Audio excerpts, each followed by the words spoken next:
Welcome back to the tech talk podcast. और आज जो न्यूज़ हमारे पास मेनली है वो एक तो पीटीए से रिलेटेड कुछ चीज़ें हैं, उसके अलावा कुछ मज़े गैजेट्स हैं। एक मेरे काम का गैजेट आया जो आदिल ने आज मुझे बताना है, और आसिल आपको बताएगा विंडोज़ 11 का एक और कारनामा जो अच्छा है। तो let's start with the PTA news. सबसे पहले तो आईटी मिनिस्ट्री ने ख़त लिखे हैं जितने भी डिस्कोज हैं, ये वो वाले डिस्कोज नहीं है, ये पावर कंपनीज की मैं बात कर रहा हूँ। उनको लेटर लिखा है कि जो भी क्रिटिकल इंफ्रास्ट्रक्चर है वहाँ पे लोड शेडिंग ना की जाए, और इसकी वजह से बहुत मसले हो रहे हैं, और बैकअप पे ज़्यादा देर चल नहीं सकता, जिस तरह हमने पहले बात की थी। लेकिन अगर बैकअप नहीं होगा तो क्या उनके लिए कुछ प्रोवाइड किया जाएगा कि वो खुद भी कुछ और कर सकें? किस तरह इलेक्ट्रिसिटी उन्हें प्रोवाइड की जाएगी? वो तो बैकअप ऑब्वियसली वो थ्रू कौन सी एनर्जी से यूज़ हो रही है? जनरेटर लगे हुए, पेट्रोल यूज़ हो रहा है या जो भी हो रहा है यूज़, फ्यूल यूज़ हो रहा है। असल में इसका कुछ हो नहीं सकता क्योंकि लिखा है लेटर आईटी मिनिस्ट्री ने, पावर मिनिस्ट्री ने नहीं लिखा। और जब फीडर पूरे एरिया के लिए बिजली जा रही है तो हर एरिया में होते हैं टावर। अब ऐसे तो हो नहीं सकता कि वो, असल में फीडर का रीजन ज़्यादा होता है और जो टावर्स का रीजन होते हैं वो छोटे छोटे होते हैं। लेकिन सही है, ठीक है। तो लाइकलीहुड के कोई ऐसी जगह पे टावर होगा जहाँ पे कोई सेपरेट उसको फीडर कनेक्शन दे रहा होगा जिसको हम बिजली रिड्यूस कर सकते हैं, लोड शेडिंग रिड्यूस कर सकते हैं। इसका मुझे कोई इम्कान नहीं लगता, और इस एक जिसको कहते हैं यूजलेस एफर्ट है। नहीं, लेकिन लॉलीपॉप तो है, लेकिन मुझे एक बात बताओ।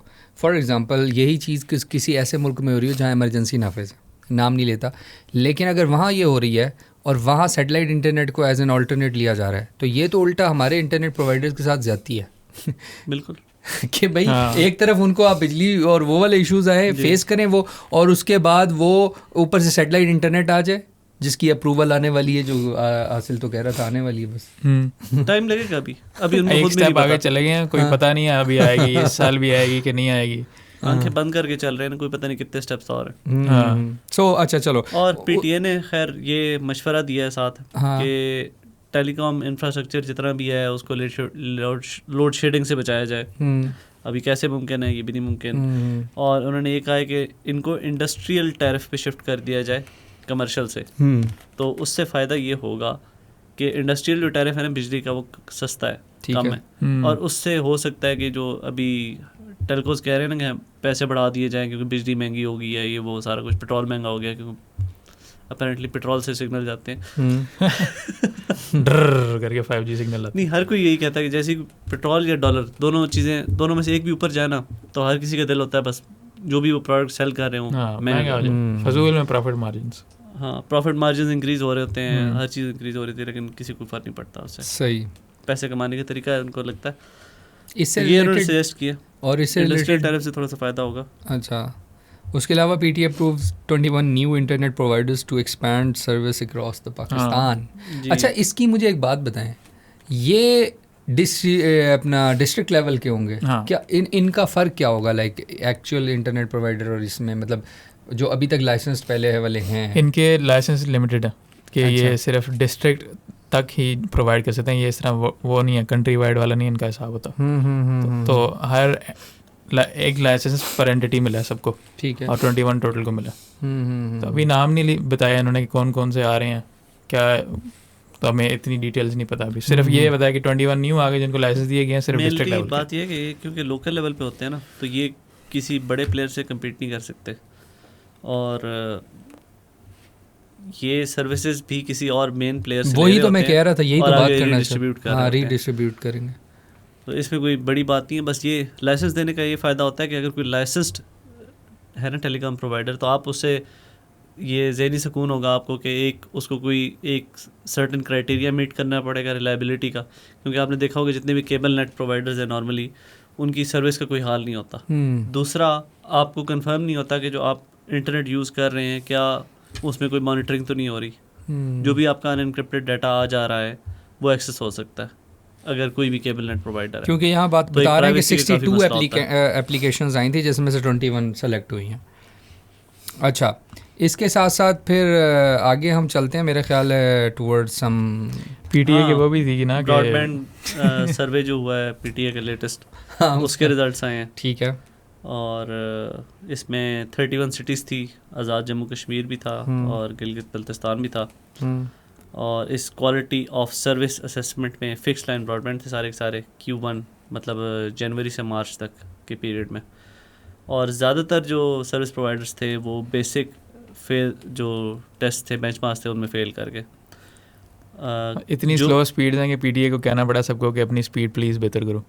तो मुझे ये बताओ कि वो जो हमने उस दिन जोंग की बात की थी कंपैरेटिव होती है ना, ये नहीं होती कि वो ये इंटरनेट बहुत अच्छा है, बस it's slightly ahead of others, that's all, without naming names. अच्छा ये वैसे ब्रॉडबैंड की बात हो रही है ना? जी ब्रॉडबैंड की बात हो रही है। जो चीज़ें ठीक थी वो थी नेटवर्क अवेलेबिलिटी, जिटर परफॉर्मेंस, और जो चीज़ें बहुत ख़राब थी वो थी एक थी बैंडविड्थ। बैंडविड्थ लेवल जो था वो सस्टेन नहीं कर सकते थे, पीक आवर्स में कंजेशन हो रही थी और सबको स्लो स्पीड्स मिल रही थी। एक ये चीज़ PTA ने नोटिस की है। दूसरा हाई लेटेंसी लेवल्स, जब लेटेंसी लेवल ज़्यादा होगा तो गेमिंग वगैरह और ये सब तो मिस है ना, ज़ाया हो गया। तो इसके लिए ज़ाहिर है बैकबोन इंफ्रास्ट्रक्चर आपको चाहिए होता है कि जो हमने सुनने में तो आया था कि 2 नई केबल्स आ गई हैं और पता नहीं 3 नई केबल्स आ गई हैं, लेकिन उनका अभी तक कोई इफेक्ट नज़र नहीं आ रहा, कोई स्पीड्स में इजाफा नहीं हुआ, कोई बैकबोन स्ट्रॉन्ग होती नज़र नहीं आई अभी तक। ये सारे आज़ाद कश्मीर एंड गिलगित बल्तिस्तान में हुआ और कहीं नहीं हुआ? नहीं, ये 31 सिटीज़ में हुआ इंक्लूडिंग आज़ाद जम्मू कश्मीर, ऑल अक्रॉस पाकिस्तान ये टेस्ट थे। ओके। और इसका डिटेल किसी ने देखना हो तो वो PTA की वेबसाइट पे जाके देख सकते हैं सर्वे के। उसमें लिखे हुए होंगे सब? हाँ उसमें नाम लिखे होंगे। ठीक है। अच्छा, so coming back to some other news related to, मैं चाह रहा था हम थोड़ी सी बात कर लें ChatGPT 5.5। हाँ ChatGPT 5.5 की न्यूज़ ये आई है कि एंथ्रोपिक ने ऐसे प्रेजेंट किया था मिथोस को जैसे वो रेवोल्यूशनरी चीज़ है, लेकिन GPT 5.5 एक्स्ट्रा हाई में जो है वो उतना उससे बेहतर परफॉर्म कर रहा है साइबर सिक्योरिटी टेस्टिंग। अच्छा, साइबर सिक्योरिटी टेस्टिंग अलग चीज़ है, लेकिन उसकी परफॉर्मेंस ऑफ एवरीथिंग जो प्रोडक्ट वो दे रहे हैं, जो सर्विसेज वो दे रहे हैं, उसमें तो अभी भी मिथोस की रैंकिंग ऊपर है ना? नहीं, लेकिन मिथोस बनाया ही उसके लिए ना, साइबर सिक्योरिटी के लिए। हाँ, तो उसको मेजर उन्होंने उसके लिए किया था। ठीक है। साइबर सिक्योरिटी में कौन आ गया? GPT 5.5 यही है। GPT 5.5 से या तो बराबर है कुछ टेस्ट में या ज़रा सा आगे इवन। अच्छा। सो यू कैन से कि 5.5 मिथोस इज़ ओवरहाइप्ड, थोड़ा बहुत ओवरहाइप्ड है। ठीक। ये उन्होंने किया है, UK AI सिक्योरिटी इंस्टीट्यूट ने किया, उन्होंने ये टेस्ट किए और उनके रिजल्ट के मुताबिक, लैब के रिजल्ट के मुताबिक GPT 5.5 हरा रहा है एंथ्रोपिक को। Very good. एवरेज पास रेट इसका था 71.4% GPT 5.5 का, और मिथोस प्रीव्यू का था 68.6%। गुड। और कॉम्प्लेक्स चैलेंज में GPT 5.5 ने 10 मिनट 22 सेकंड में कर लिया था, और दूसरे का इन्होंने रिजल्ट नहीं लिखा हुआ। अच्छा, तो चलो ये तो एक तरफ हो गई। उसके अलावा हम आज कुछ गैजेट्स न्यूज़ पे आ जाएं फिर, या नहीं आए अभी? मर्जी आपकी, गैजेट्स पे आ जाते हैं। पहले मेरे ख्याल से आपका दिल ऑनर का ही कर रहा होगा। हाँ वो पहले बताएं, मैं उस पर फिर कमेंट करूँ। ऑनर ज़बरदस्त लैपटॉप आए हैं सुना जी। ऑनर ने अचानक एंट्री मार दी, अब लैपटॉप से फुल एंट्री मारी है उन्होंने। वो मैकबुक से भी कम्पीट कर रहे हैं, वो एंट्री लेवल डिवाइसेस कोई भी नहीं है उनमें, कह सकते हैं आप। लेनोवो से भी कम्पीट कर रहे हैं। हाँ लेनोवो से तो क्या कम्पीट कर रहे हैं, लेनोवो की we don't have the words here. अच्छा, control C control V inverted colours. So let's break it down, like किस लेवल के लैपटॉप से कंपैरेटिव है? Full on gaming laptops. Gaming laptop same design. Okay. एक laptop है उसका ये design है जो मेरे पास अभी लैपटॉप पड़ा हुआ है, लेनोवो वाला लीजन प्रो जैसा जी। और एक और जो दूसरा उनका लीजन प्रो 7i सीरीज नहीं थी जो अभी आपने उस दिन देखी थी, बिल्कुल एग्जैक्ट वो वाला डिज़ाइन है उसका। तो ये ऑनर क्या करना चाह रहा है? ऑनर ये अच्छा, मैं सोच रहा था वो नियो वो तो कोई बुक निकालेंगे कोई और साथ ही नोटबुक्स भी हैं और गेमिंग भी हैं, क्योंकि वो फिर नियो के कंपेटिटिव आ जाएगी ना एक चीज़। हाँ आप लेकिन जानना क्यों चाह रहे थे वो मैं आपको बताता हूँ। इनकी 2 सीरीज़ आई हैं, एक विन 7 एक विन 9, और टॉप एंड स्पेक्स हैं दोनों में। प्राइस भी उन्होंने काफ़ी अच्छी रखी है, मतलब बाकी के मुकाबले में कह सकते हैं सस्ता है, लेकिन लेनोवो से वो कोई ख़ास सस्ता नहीं है। लेनोवो की प्राइसिंग काफ़ी अच्छी है। एनवीडिया की RTX 50 सीरीज़ है। पहले बात करें जी इनमें, अच्छा IPS पैनल्स हैं सब में। अभी आपने देखा हो लेनोवो में OLEDs पे वो शिफ्ट हो गए हैं, तो इस चीज़ में थोड़े से पीछे हैं। अलबत्ता जो 3ms response time, 180 hertz refresh rate, ये वो इसमें वो बेहतर हैं थोड़े से, मतलब उनसे कॉम्पनसेट करने के लिए इन्होंने रिफ्रेश रेट वगैरह अच्छे रखे हैं। ये H7 सीरीज़ की बात हो रही है। ठीक है। H9 सीरीज़ में तो उन्होंने बिल्कुल अन्नी फेर दी है। और H9 सीरीज़ में वो किया है आप जैसे लोगों के लिए जिनको वो मसला होता है ना मोशन सिकनेस वाला। या जो H9 सीरीज़ है उसमें 300 हर्ट्ज का डिस्प्ले है और एंटी मोशन सिकनेस टेक्नोलॉजी है। अच्छा, अब मुझे ये बताओ कि जिस तरह आज मैं एक लैपटॉप पे कर रहा था, विक्टर्स था वो, उस पर मैं गेमिंग कर रहा था और कौन सी गेम? Resident evil requiem. तो वो जब मैं स्टार्ट किया तो मुझे स्टार्ट में ही थोड़ा थोड़ा फील होना शुरू, और थोड़ी देर तक अभी जस्ट 1 रूम ही फिरा था तो मुझे पेन शुरू हो गई, वही मोशन सिकनेस। अब मेरा इशू ये, मैं आदिल को बता रहा हूँ कि 1 फ्रेम गेम में ना मुझे फिर मसला नहीं होता, लेकिन ये वाली में खासतौर पे लैपटॉप पे हो तो ये इशू आ रहा होता है। इसमें 300 हर्ट्ज रिफ्रेश रेट है। हाँ, ये एक हो सकता है। 3D anti motion sickness feature है और फ्लिकर फ्री टेक्नोलॉजी है और ब्लू लाइट फ़िल्टर भी है। और ये सारी चीज़ें जो है ना ये आपकी आंखों के लिए बेहतर है और ये मोशन सिकनेस भी ज़्यादा प्रिवेंट करता है। ये इनकी टॉप एंड डिवाइस है अभी तक। ओए होए, अच्छा मुझे ना जल्दी से बिल्कुल वो जो 7i सीरीज़ है ना लीजन की, बिल्कुल वैसा बनाया। अच्छा, ये प्रॉपरली लॉन्च हो गए ना? जी लॉन्च चाइना में अवेलेबल है। तो ठीक। और इनकी ऑनर की जो है क्या कहते हैं, ये तो स्पेक्स आपने चलो बता दी कि उसमें ये है बेसिक अगर बताने हैं तो कोर अल्ट्रा 9290HX तक प्रोसेसर जाता है। ठीक है। और 5070 तक ग्राफिक्स जाते हैं। 12 GB वाला जी, आई थिंक 12 GB वाला। हाँ 12 GB वाला है, 140 वाट पावर वाला। और आजकल सारी गेम्स ही 8 GB से ज़्यादा रिक्वायर कर रही हैं, तो that should be good, very good. और उसके साथ साथ ये इनकी कोई प्राइस की अवेलेबिलिटी तो बताए ना, ताकि बैटरीज का बता देता हूँ। हाँ। जो विन H9 है वो 92 वाट आवर्स की बैटरी है और सपोर्ट्स 60% चार्जिंग इन 30 मिनट्स और 9 hours of office use guarantee करते हैं for a gaming laptop, which is very good. और जो H7 है उसमें 80 वाट आवर्स की बैटरी है और वो 100 वाट USB-C पावर डिलीवरी भी सपोर्ट करता है। इसके अलावा फुल बैकलिट कीबोर्ड है, RGB जो शशका चाहिए होता है ना गेमर्स को, वो शशका मौजूद है सारे का सारा। और प्राइस पे आए तो जो विन H9 है वो $1800 पे है, स्टार्ट हो रहा है कोर अल्ट्रा 7 के लिए, और 5060 वाला 5060 $1800 is equal to I guess around 5.5-6 lakh, 5.5 lakh तकरीबन, 5.5 लाख रुपए का ये अन्नी फेरने वाला लैपटॉप है। लेकिन अगर आप टॉप एंड मॉडल लेते हैं तो वो आपको तकरीबन $2800 का पड़ेगा।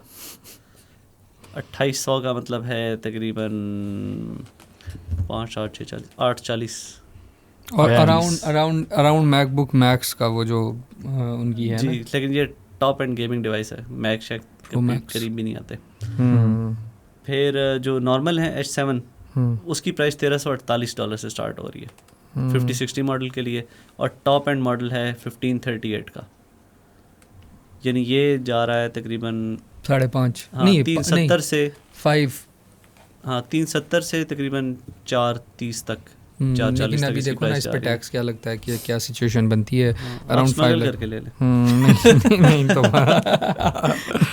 अच्छा ये लेकिन जो इनकी असल डिवाइस बताने वाली है ना वो मैजिक प्रो लाइन, यस 14 और 16, क्योंकि इनमें OLED डिस्प्लेज हैं 14 और 16 इंचेस के साइज़ हैं और कोर अल्ट्रा सीरीज़ के प्रोसेसर्स हैं, core ultra X7, core ultra 5, core ultra X9, और डिस्प्लेज हैं 3K OLED displays 165 hertz refresh rate वाले, और ब्लू आई फिल्टर्स भी हैं, और जो 14 इंच वाला है वो 14.6 इंचेस है, जो 16 इंच वाला है वो फुल 16 इंचेस है, ठीक है। 700 निट्स तक ब्राइटनेस है और 92 वाट आवर बैटरी। बैटरी असल चीज़ है, बैटरी बहुत बड़ी डाली, 92 वाट आवर्स की बैटरी है। How does that fit in that slim MacBook, sorry magic book अच्छा मुझे समझ आया इन्होंने मैजिक बुक नाम क्यों रखा। हाँ वो तो काफ़ी देर से है इनके वैसे मैजिक ही होती हैं सारी डिवाइसेस। तकरीबन 17 घंटे यूज़ है मैजिक बुक 14 पे, और 16 पे 15.5 घंटे। याद है जो हमने लास्ट इसका हार्डवेयर एनालिसिस बताओ, व्हाट डू यू थिंक इस पे कितनी एक लेवल की वर्किंग हो सकेगी? ये इतनी जो बता रहे हैं नहीं वर्किंग मतलब फॉर एग्जांपल याद है हमने AI के LLM मॉडल्स कुछ रन हो जाएंगे थोड़े बहुत? नहीं उसके लिए थोड़ा ज़्यादा पावर चाहिए। LLM मॉडल्स चल सकते हैं बिल्कुल बेसिक वाले। अब LLM मॉडल्स में मुख्तलिफ वैरायटी मौजूद है, खासतौर पे जो जैमा मॉडल्स आए हैं ना गूगल के, वो आपके कंपैरेटिवली मिड टियर लैपटॉप्स पे चल सकते हैं, मिड टीयर लैपटॉप से भी चल सकते हैं. अच्छा, मतलब जो कुछ पुराने हैं 2-3 साल 4 साल 5 साल. अच्छा अच्छा. मतलब जिस तरह आप मैकबुक M1 की बात कर लो, उस पर भी चल सकता है. अच्छा. तो खैर वो हमने कुछ पॉडकास्ट पहले बात की थी कि इंटेल के भी जो लेटेस्ट है ना, कोर अल्ट्रा वगैरह और 14 सीरीज उसके आगे भी जो है वो बैटरी में बहुत बेहतर हो गई, बहुत बेहतर. एंड इट शोज जो ऑनर मैजिक बुक की जो बैटरी लाइफ दिखा रही हैं लोग. सो अगर ये क्लेम करें इट्स मोस्ट लाइकली ट्रू. थोड़ा बहुत आगे पीछे हो जाता है हर किसी के यूज़ केस पे, बट स्टिल वेरी इंप्रेसिव.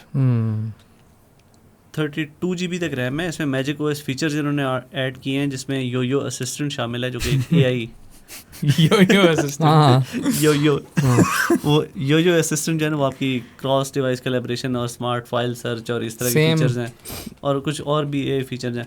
अच्छा, ये glass pressure sensitive touch pads हैं, प्लास्टिक नहीं है, और फिंगरप्रिंट इनेबल्ड पावर बटन भी है जो कि आपको लेनोवो के लैपटॉप्स में नहीं मिलता. अभी तक मैं रो रहा हूँ इस चीज़ को. और फुल साइज बैकलाइट कीबोर्ड्स हैं, फुल साइज. 14 इंच वाले लैपटॉप में भी आपको नमपैड मिलेगा. और प्राइस पे आते हैं जो असल चीज़ है, जो कि मुझे कलर बिल्कुल भी बड़े पसंद अच्छे नहीं हैं, है. लेकिन प्राइस पे आए. प्राइस स्टार्ट हो रही है $1300 से. तो ये मैकबुक एयर तो से ये हाई एंड वर्क लैपटॉप्स इस तरह ही होते हैं. अच्छा. हाँ, प्राइसिंग में ये मैकबुक एयर से कम्पीट कर रहे हैं दोनों, क्योंकि दोनों की प्राइसेस 1300 से स्टार्ट होती हैं और 1600 पे जाती हैं. और बिल्ड वगैरह में भी सारे सुपर स्लिम है इनकी. तो वो वाले जो दूसरे लैपटॉप है अल्ट्रा 9 जो उनका है H9 जो कह रहे हो, H9 वो तो गेमिंग लैपटॉप, वो गेमिंग लैपटॉप है ना, वो तो ये स्लिम लैपटॉप्स है, लाइट एंड स्लिम. और जो इनका मुझे सबसे ज़्यादा पसंद आया पता है प्रोडक्ट, वो कौन सा? एक चार्जर. वो क्या है? Honor launchers the fastest. आपको पता है गैन चार्जर्स क्या होते हैं? नहीं, बताएं. एक नॉर्मल, हाँ, गैलियम नाइट्रेट. नॉर्मल चार्जर्स होते हैं ना जो आपने देखा होगा बड़ी बड़ी ईंटों के बराबर होते हैं और सही वजनी होते हैं. ये पड़ा खास तौर पे ये तो कुछ भी नहीं है ना, ये तो मेरे ख्याल से कोई 240 या 270 वाट का चार्जर है. जी दिखा देते हैं वो हमको. ये नॉन गैन चार्जर इस तरह होते हैं. हाँ, ये वाले. और ये 230 वाट्स का है. हाँ, 230 वाट्स का. ठीक है. तो जो गैन चार्जर्स होते हैं वो वही पावर आपको दे रहे होते हैं स्मॉल साइज में, फ़ोन के चार्जर जैसे. थोड़ा तो जैसे आपने फ़ोन्स के चार्जर देखे होंगे जो फास्ट चार्जिंग करते हैं 100 वाट वाले, 120 वाट वाले, वो सारे गैन चार्जर्स होते हैं. तब वो इतनी ज़्यादा वोल्टेज दे रहे होते हैं आपको छोटे से साइज़ में. अभी तक मैंने जितना भी सर्च किया ना, मुझे कोई छोटे साइज़ का चार्जर नहीं मिला गेमिंग लैपटॉप के लिए. मैक्सिमम जो मैंने देखा है वो लेनोवो का था 170 वाट का, और मतलब कंपैरेटिवली छोटा होता है, आप कह सकते हैं तकरीबन इस माइक के साइज़ का होता है तकरीबन. लेकिन एक इशू है ना जी, इसका मसला ये होता है कि जितने भी गेमिंग लैपटॉप ना हाई एनर्जी हर वक्त चाहिए होती है. जी. तो 170 वाट तक तो चल जाता है वो. लेकिन इससे ऊपर पे नहीं चलता. इसके अलावा भी आए होंगे, मुझे कंफर्म नहीं है कि कितने तक होते हैं, लेकिन बहुत ज़्यादा हाई वोल्टेज वाले नहीं है, और उनकी प्राइस बहुत ज़्यादा होती है. जो गैन चार्जर्स होते हैं ना ज़्यादा वोल्टेज वाले, ऑनर ने लॉन्च किया है $75 में 360 वाट का गैन चार्जर. इसमें सिलिकॉन कार्बाइड भी है और गैलियम नाइट्राइड भी है, which is good for heat management, और साइज़ भी छोटा रखने. ये साइज़ है. ये साइज़ है, स्क्वायर चार्जर है, और कोई ब्रिक नहीं है. डायरेक्ट बस चार्जर लगेगा आपके दीवार पे, पीछे से तार आ रही है. चार्जर के साथ आपको लेनोवो की वो अडाप्टर भी मिलेगा, आपको डेल का अडाप्टर भी मिलेगा. आप मतलब दूसरे लैपटॉप्स के साथ भी उसको लगा सकते हैं, और वो कंपैटिबल होगा. जी, सबके साथ कंपैटिबल है. 360 वाट्स फॉर $75. इतने का कंपनी का अपना चार्जर नहीं मिलता. लेकिन एक बात है, ये लेकिन सिर्फ गेमिंग लैपटॉप ही बर्दाश्त कर सकेंगे. नहीं, आप वो कम वोल्टेज पे भी चल जाता है. अच्छा, फिर ठीक है. तो आप, मेरा जो लैपटॉप है इसको शायद 250 वाट से ऊपर चाहिए ही नहीं होता, और इसमें 360 वाला चल सकता है. अब किसी का ज़्यादा गेमिंग लैपटॉप है जो 350 वाट भी चाहिए तो वो भी सपोर्ट करेगा उसको. अगर किसी का लैपटॉप है जिसको सिर्फ 60 वाट चाहिए तो वो भी सपोर्ट करेगा. ये बहुत यूज़फुल चीज़ है, और मेरे ख्याल से ये सबसे इनका फास्टेस्ट स्मॉल गैन चार्जर, ये इनका सबसे बेस्ट प्रोडक्ट था इस सारे लॉन्च में. Nice. And my favourite product. Very good. नहीं है भी बहुत ज़बरदस्त. ज़रूर कंसिडर करूँगा. ये हम लोगों को बताएंगे. और अभी तक ये ऑब्वियसली ये बाहर तो चाइना में तो अवेलेबल होगा. जी, चाइना में लॉन्च हो चुका है. इसका 420 ग्राम वजन है, और अगर कोई एग्जैक्ट डिमेंशंस चाहता है तो वो है 8.5 सेंटीमीटर बाई 8.5 सेंटीमीटर. ठीक है. यानी अराउंड 4 इंचेस. तो वेट इसका 420 ग्राम है, कंपेयर टू अगर आप नॉर्मल 360 वाट का चार्जर देखें ना, वो तकरीबन सब कुछ मिला के कोई 1.5 किलो का चार्जर होता है. हाँ, उसे वेट लिफ्टिंग करो हल्की। कौन सी? सचमुच की ब्रेक होती है वो। अच्छा यार, इसके साथ साथ और चाइनीज़ मेकर की न्यूज़ है कि एक for the first time ever एक चाइनीज़ जीपीयू को जो है, चाइनीज़ जीपीयू मेकर को उसको मिली है माइक्रोसॉफ्ट की WHQL certification for hardware and it's drivers. That means कि ये चाइनीज़ जो है ना कंपनी ग्लोबली कम्पीट कर सकती है एनवीडिया एंड AMD के लिए, AMD के खिलाफ। और उसका ये आप अपने पीसीज में लगा सकते हो और विंडोज़ को कोई मसला नहीं होगा। हाँ, कहने का मतलब ये। और ये वही है जो LX700 करके है, कुछ इस तरह नाम है, और कंपनी का नाम है लिसुआन टेक। हाँ, लिसुआन टेक, हाँ, जो 4060 से कम्पीट कर रहा यस था ना। यस 4060 से इनका एक ही जीपीयू है, gaming grade GPU LX7G100 LX7G100।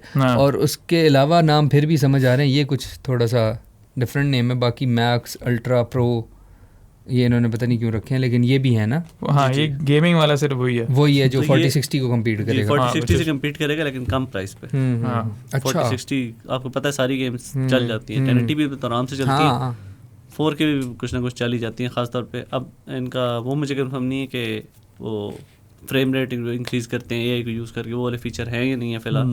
लेकिन क्योंकि उनकी हुकूमत का ऑर्डर है तो वो अन करीब आ जाएंगे, अगर नहीं भी हैं तो। वैसे मैंने सुना था कि लिसुआन इस पे काम कर रहा था, सॉफ्टवेयर फीचर्स पे भी, ताकि डायरेक्ट कंप्लीट कर सके। मैं तो चाहता हूँ कि आए, क्योंकि ये बहुत देर हमने मोनोपोली देख ली इन सब की। और चाइनीज़ कंपनीज के आने का हमेशा फ़ायदा होता है, प्राइसेस नीचे आएंगी। अभी तो तकरीबन मोनोपोली थी जब तक AMD ने दोबारा से बनाना नहीं शुरू किया था, तो NVIDIA ने प्राइसेस ऊपर से ऊपर लेके जाते रहे। वैसे जितना एक्सपीरियंस उन कंपनीज़ को है NVIDIA और AMD के, उनको आई थिंक वही वाली स्टेबिलिटी लाते हुए थोड़ा टाइम लगेगा, इवन अगर ये ग्लोबल मार्केट में आ जाए। एक दफ़ा ये एस्टैब्लिश हो जाए ना, आई think they will fully become reliable. I am just guessing, क्या पता शुरू वाले प्रोडक्ट्स भी बहुत अच्छे हैं उनके। Will see, we have high hopes. Bolt एक स्टार्टअप कह सकते हैं आप, बोल्ट ग्राफिक US बेस्ड है। उन्होंने अपना एक Zeus GPU बनाया है, और वो उन्होंने 12 नैनोमीटर पे बनाया है। और ठीक है, वो बाकी चीज़ों में कम्पीट नहीं करता, लेकिन वो कंज्यूमर बेंचमार्किंग में अभी तक 1590 से बेहतर परफॉर्मेंस दे रहा है। इन गेमिंग नहीं, not in gaming. 10 times path tracing में 1590 से 10 टाइम्स बेटर है वो। अच्छा, पाथ ट्रेसिंग गेमिंग में नहीं होती है, लेकिन बाकी चीज़ों में तो नहीं है ना। अच्छा, सो सिर्फ पाथ ट्रेसिंग में। रे ट्रेसिंग, बाकी ये सिलेक्टिव बेंचमार्किंग होती है ना, वो आपको रे ट्रेसिंग का उन्होंने नहीं बताया कि वो कम्पीट करता ही नहीं करता। उन्होंने पाथ ट्रेसिंग का बताया कि उसमें वो 1590 से 10 गुना ज़्यादा है, और 1590 की आपको प्राइस पता है बहुत ज़्यादा है। वो साइज में भी बहुत बड़ा है, पावर में भी बहुत बड़ा है। ये इन्होंने 12 नैनोमीटर पे बनाया है, जो उससे 10 टाइम्स बेहतर काम कर रहा है। और 12 नैनोमीटर का मतलब ये है कि ये ग्राफिक कार्ड उनको कोई आधी से भी कम कीमत में पड़ रहा है। वही मैं सोच रहा हूँ कि प्राइस का ही फिर इशू होगा। और इन्होंने ये कहा है कि हम अगला जो अपना प्रोटोटाइप डिज़ाइन करेंगे वो 5 नैनोमीटर पे करेंगे, और उससे इससे भी बहुत बेहतर परफॉर्मेंस आएगी, और वो हमारा फाइनल प्रोडक्ट होगा जो 2027 के एंड पे रिलीज़ करेंगे। वो लुकिंग फॉरवर्ड टू इट।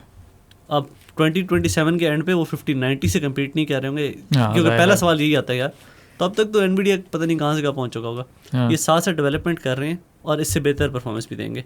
अगर सिंपल टेराफ्लॉप्स में बात करें, तो जो इनका 120 वाट का मॉडल है, वाटेज भी कम है। 5 टेराफ्लॉप्स FP64, 10 टेराफ्लॉप्स FP32 और 20 teraflops FP16 performance. That is a huge thing कि आपका पावर ड्रॉ भी कम है। सोचो अगर आप 5090 ले तो लो, बड़े सारा PC केस भी ले लिया, लेकिन इतना सारा पावर ड्रॉ आ रहा है आपका, सारा बिजली का बिल उधर जा रहा है आपका। और यही सारे जो इनके थोड़े से हायर एंड मॉडल है ना, उसमें ये कर सकते हैं कि डुअल स्लॉट यूज़ करके 250 वाट का यही सारी फिगर्स डबल हो सकती हैं। सो 10 flops for FP64, 20 for FP32, 40 for FP16। और अगर मेमोरी कैपेसिटी की बात करें तो वो है up to 384 GB with integrated 400 GBE networking. और ऑन कैशे चिप जो है, ऑन चिप कैशे जो है वो 128 MB और 256 MB है। और ये ज़ाहिर है अभी स्टार्टअप टाइप है, तो ये और इन्वेस्टमेंट्स भी साथ साथ देख रहे होंगे। हाँ, ज़ाहिर है मैस प्रोडक्शन वगैरह और ग्लोबल स्केलिंग के लिए आसान नहीं होगी। काफ़ी सारे एंटरप्राइजेज और डेवलपर्स और ये वो इंटरेस्टेड हैं अभी से इनके प्रोडक्ट में। और इनका जो अभी सीरीज़ ए फंडिंग राउंड हुआ था वो 50% ओवर सब्सक्राइब हुआ था इंटरेस्ट की वजह से, इसी इंटरेस्ट की वजह से। तो ग्राफिक्स कार्ड की दुनिया में कुछ बेहतरियाँ आ रही हैं AI की वजह से। एज़ यूजुअल डिमांड जब ज़्यादा होती है तो कुछ नया आने को नज़र आना शुरू हो जाता है। हमने 6G का जिक्र किया था चाइना में? नहीं, अभी तक नहीं किया था। हम तो वो बात कर रहे, एक दफ़ा कहा था इस पे बारे में हल्का फुल्का, लेकिन कोई सच खबर नहीं आई थी रिगार्डिंग। हाँ, ट्रेलर नहीं दिया था। Yes, pre 6G network test किया चाइना ने, हम इधर प्री 5G दौर में बैठे। इसका ये नाम ही प्री 6G होगा या ये इंटरनल है, ये क्या है ये? मतलब 6G से अभी 6G के लेवल पे तो नहीं पहुंच सके ना, उससे पहले की टेस्टिंग कर रहे हैं नेटवर्क पे। तो वो टेस्टिंग इन्होंने की है और उसमें 10 टाइम्स ज़्यादा स्पीड आई है 5G से। वाह। और वो चाइना के 5G से 10 टाइम्स ज़्यादा, पाकिस्तान के 5G से नहीं। तो इसमें उन्होंने देखा है कि इंडस्ट्रियल लेवल या जो हाई लेवल की रिक्वायरमेंट्स होती है ना इंटरनेट की कनेक्टिविटी की, वो अचीव कर सकें वो पहली दफ़ा। अब 5G का तो कहता है कि रिमोट सर्जरीज वगैरह हो सकती हैं, 6G से क्या हो सकता? 5G से कहते थे लेकिन कभी किसी ने की नहीं। 6G से भी वही चीज़ें कहते हैं। वो एप्लीकेशंस पे है, जब एप्लीकेशन मास स्केल पे होंगी तो खुद ही स्टार्ट हो जाएगा। वो 5G पे भी हो सकता था, वो 6G पे भी हो सकता है। 6G पे लेकिन प्रॉपर गेमिंग, मतलब जिस तरह आप वायर्ड पे करते हो उस तरह की गेमिंग आप कर सकते हो। लेकिन यहाँ एक सवाल है कि जब आप बात कर रहे हो कि ठीक है वो प्री 6G टेस्ट कर रहे हैं और आपको पता है हुआवे बहुत आगे है अपने 5G इक्विपमेंट में पूरी दुनिया में उसकी भी एक न्यूज़ है। लेकिन उसके साथ साथ आसिल बताएगा कि वो यूरोपियन यूनियन बैन कर रही है, यूरोपियन कंट्रीज़ में बैन होने। यूरोप ने भाई फिलहाल सजेशन दे दिया है कि चाइनीज़ नेटवर्किंग इक्विपमेंट जो मेकर्स है ना, हुआवे, ZTE वगैरह, ये नहीं आएंगे यूरोप। ऑफिशियल बैन नहीं किया, बट अच्छा इनको सिक्योरिटी रीजंस की वजह से कह रहे हैं, यानी like regarding the data and everything. हाँ, इसी वजह से जो एग्जैक्ट जो अमेरिका ने कहा था ना, यूरोप भी I think they are starting to see something. China ने उसको रिस्पॉन्ड भी कर दिया कि भाई ये गलत है, काउंटर मेजर्स हम काउंटर मेजर करेंगे, ट्रेड के लिए बुरा है। खैर ये हुआवे और ZTE को निकाल रहे हैं। अभी ऑफिशियली बैन हुआ नहीं है, बट जिस तरह ये लोग ऑर्डर्स वगैरह और ये नए जो रूल्स आ रहे हैं इनके, होता है ना, तो ऑस्ट्रेलिया की मार्केट पहले ही जा चुकी है, यूरोप की मार्केट भी चली जाएगी और US मार्केट ख़त्म हो चुकी है। तो ये बहुत बड़े धचके होंगे चाइना के लिए। अभी तक ये था कि इनको US ने डायरेक्टली धमकी दी थी यूरोपियन मुल्कों को कि ये इनका यूज़ ख़त्म कर दें, जो चाइनीज़ टेलकोज़ हैं, टेलीकॉम इक्विपमेंट मेकर्स हैं इनका। और उस पर ऑस्ट्रेलिया ने मेरे ख्याल से फ़ौरन लबैक कहा था और जर्मनी इसको कंसिडर कर रहा था। लेकिन अब ये यूरोप वाइड इसको इम्प्लीमेंट करने का जो सोच रहे हैं ना, ये मेनली आया US से ही है, क्योंकि US ने सबसे पहले इन पे बैन लगाया था। और पर यहाँ एक सवाल है, it's not about spying, it's geopolitics. It's geopolitics, but I think so कि देखो स्पाइंग या जो भी वो सीन है या जो चीज़ें ज़्यादा इम्पॉर्टेंट मुझे लगती हैं वो रिगार्डिंग, वैसे एक मैं बात बताता हूँ, इशू ये कि जितने भी यूरोपियन कंट्रीज़ हैं ना, स्पेसिफिकली अगर आप जर्मनी या इनको देखो, जो बहुत ज़्यादा ना अपनी टेक्नोलॉजीज़ को ना सेल आउट करते हैं ना कुछ करते हैं। फॉर एग्जांपल उनको अपने मुल्क में लगाने हैं कुछ सिस्टम्स, वो इसलिए नहीं करते कि चाइना उनका मॉडल फौरी तौर पे आसान और इजी और एक वो बना लेता है, लाइक चीपर मॉडल बना लेता है। ठीक है, अब वो चीपर मॉडल तो बना लेता है, तो डोंट यू थिंक कि वो उनका हार्डवेयर अगर यूज़ करेंगे यूरोपियन कंट्रीज़ तो वो तो फिर किसी खाते में नहीं रहेंगे। तो एज सच ये आप कह तो रहे हो कि ये जियोपॉलिटिक्स है, बट मुझे लगता है यहाँ एक और इशू भी है कि वो अपनी टेक्नोलॉजीज़ यूज़ नहीं कर सकेंगे और सारी चाइनीज़ टेक्नोलॉजी, एरिक्सन, हाँ ये भी है वैसे, उनका अपना यूरोपियन, हाँ उसको यूज़ कर सकते हैं, उसको यूज़ कर सकते हैं। नोकिया भी तो इतना आगे निकल गया, हाँ नोकिया, सीमेंस। लेकिन एक बात है कि यार जिस तरह इन्होंने मोबाइल टेक्नोलॉजी में काफ़ी हद तक धक्का दिया ना चाइनीज़ ब्रांड्स को, अब चाइनीज़ ब्रांड्स अपने तक तो ठीक रहेंगे लेकिन आगे कहाँ जाएंगे? मतलब पूरी दुनिया में ठीक है अभी भी है डोमिनेशन, लेकिन आप खुद देखो ना कि अभी पाकिस्तानी मार्केट में आप देख लो। इससे रिलेटेड वैसे बाय द वे एक और ख़बर कल से चल रही थी, वो भी बता देते हैं कि चाइनीज़ जितने भी हमारे अल्ट्रा फ़ोन्स आ रहे हैं, लेकिन अगर ये प्राइस कंपेटिटिव नहीं रहेंगे एप्पल से, ये मैं बता रहा हूँ, क्योंकि जो एप्पल करने जा रहा है ना वो यही कर रहा है कि दे आर, हाँ वो स्टॉकअप कर रहे हैं इसको रैम्स को और इन चीज़ों को, और पहले से ही उन्होंने इस चीज़ को जो है ना वो करना शुरू कर दिया, पाइल अप करना शुरू कर दिया, सो दैट कि जब वो इंक्रीज़ होगी या हाई प्राइस पे मिल रही होंगी। सैमसंग और एप्पल जितने बड़े प्लेयर्स हैं ना, ये लोग काफ़ी देर से बल्कि इसके रैम क्रैशेस से पहले भी यही करते थे कि ये लॉन्ग सैमसंग तो टर्म वैसे भी ज़्यादातर खुद मैन्युफैक्चर करता है चीज़ें। और ये थर्ड टाइम है ये हम न्यूज़ सुन रहे हैं कि एप्पल ये कर रहा है जान के, like for example they are doing for the sake कि अगर ये चीज़ बाद में महंगी हुई ये शायद अपनी प्राइस को कंपेटिटिव कर लेंगे इन द प्रो मैक्स और some foldables, but Chinese ultra phones की तबीयत साफ हो जाएगी, ख़ास तौर पे क्योंकि उनका एक्सपेंस कैमराज में बहुत ज़्यादा है। हाँ ये उनको कैमराज कट करने पड़ेंगे। लेकिन खैर इस दफ़ा खबरें तो यही आ रही हैं कि आईफोन भी यही प्लान कर रहा है, सैमसंग भी शायद यही करे, और मतलब या ये प्राइसेस बढ़ाएंगे या इनको कॉस्ट कटिंग के लिए कुछ करना पड़ेगा। लेटेस्ट न्यूज़ ये है कि अब नेक्स्ट विक्टिम जो है रैम क्राइसिस का वो होने लगा है पिक्सल 11।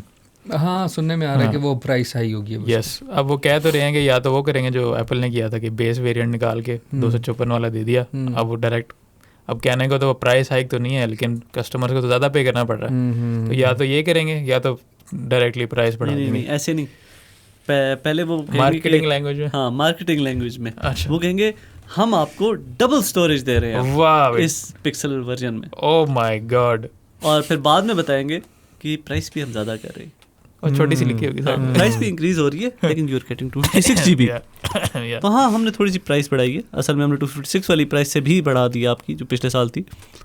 कहने को आईफोन 20 के साथ भी ये होना है कि जो नेक्स्ट साल जो आना है ना iPhone 20 on the 20th anniversary of iPhone, कह रहे हैं स्किप हो रहा है ना एक, तो हाँ कह रहे हैं कि 19 का स्किप कर रहे हैं, सुना पता नहीं अब, I am not sure again. वो भी कह रहे हैं it will be the most expensive iPhone to date, और कि ज़्यादातर मिलियंस ऑफ पीपल से के लिए आउट ऑफ रीच होगा क्योंकि ज़्यादा एक्सपेंसिव होने लगा। और वो सिर्फ रैम क्राइसिस की वजह से नहीं, अपेरेंटली कह रहे हैं कि Apple is going for a design shift, कि सारा 4D कर्व ग्लास जो नहीं चाइनीज़ काफ़ी देर से कर रहे हैं, एप्पल वो करने जा रहा है कि उस तरह का एक ओलेड उसमें डालेगा आईफोन 20 में जो कि हर तरफ से कर्व्ड होगा, और उसका रिपोर्टेडली सिर्फ एक ही सप्लायर है जिसकी वजह से काफ़ी ज़्यादा कॉस्ट हो सकती है आईफोन 20 की। अच्छा इसके साथ साथ seems very useless no, मुझे भी ऐसा ऑल स्क्रीन फोन बेजललेस बनाना चाह रहे हैं अपेरेंटली वो उसको, गलती से मेरे से गिर गया टूट गया, तो I think it's a wrap. It's a wrap. अल्लाह हाफ़िज़।